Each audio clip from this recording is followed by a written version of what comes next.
Hey everyone, today I'm going to show you how to add a PST file in Outlook. Without any further ado, let's get started.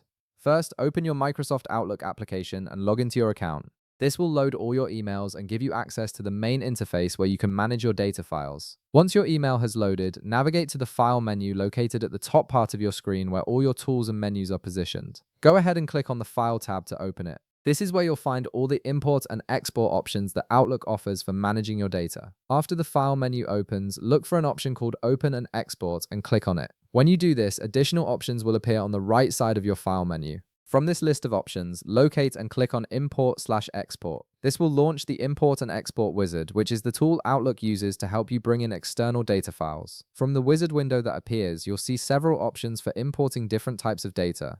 Click on Import from another program or file to select it, then click Next at the bottom of the window. This tells Outlook that you want to bring in an existing file rather than export data out. Next, you'll be prompted to select a file type from a list. Look for and choose Outlook Data File, which is represented as .pst. Click on it to select it, then click Next again to proceed to the next step. Now it's time to locate the PST file you want to add. Click on the Browse button and a File Explorer window will pop up on your screen.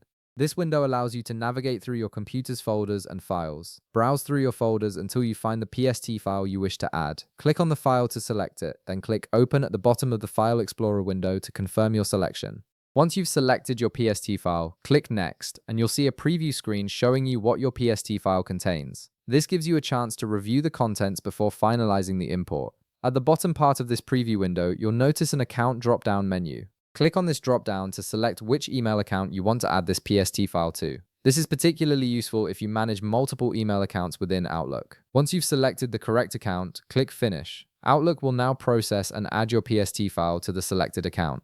You've successfully added your PST file to Outlook, and all the data from that file is now accessible within your application. If this video helped you out, be sure to leave a like, subscribe, and I'll see you in the next one.